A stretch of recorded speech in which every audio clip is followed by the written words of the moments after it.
আসসালামু আলাইকুম। আপনারা সবাই কেমন আছেন? আমি আলহামদুলিল্লাহ ভালো আছি। আজকে আমার বড় দুলাভাই আসছিল বাসায়।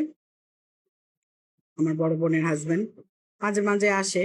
উনি আসার সময় আমাদের জন্য বেশ ভালো-টালো খাবার-দাবার নিয়ে আসে। যেমন আজকে আমার দুলাভাই আসার সময় আমার মাওই সাপের হাতের বানানো পাটিসাপটা পিঠা নিয়ে আসছে। তো এজন্য তার জন্য একটু তাড়াতাড়ি রান্না করছি। সে ছোট মাছ পছন্দ করে। একটু ছোট মাছ, আলু আর বেগুন আর টমেটো দিয়ে রান্না করছি, মলা মাছ। দুলাভাইয়ের জন্য। আর পিঠা নিয়ে আসছে দুলাভাই এক বক্স। সেই পিঠা। মা হইসা পিঠাটা অনেক ভালো বানাতে পারে, আমরা পছন্দ করি দেখে নিয়ে আসছে। আর এটা হচ্ছে ঘি আনছে। আর এইটা হচ্ছে আমার ভাগ্নি জামাই বিদেশ থেকে পাঠাইছে শ্যাম্পু ২ মেয়ের জন্য।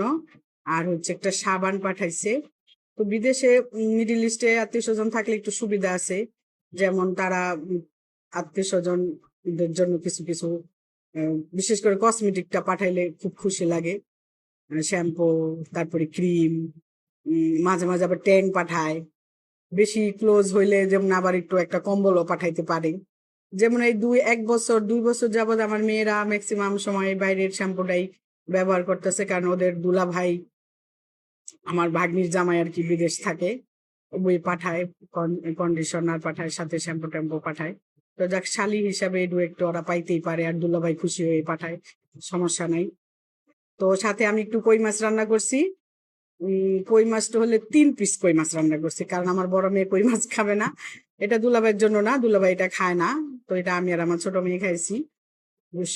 বরবটি আর আলু দিয়ে কই মাছ রান্না করছি। এটা ভালো কম্বিনেশন, একটু সুন্দর মানে স্বাদ লাগে খাইতে। তো এই ছিল আজকে আমার ছোটখাটো আয়োজন আর একটু বিদেশি গল্প। তো সবাই ভালো থাকবেন, আমাদের জন্য দোয়া করবেন।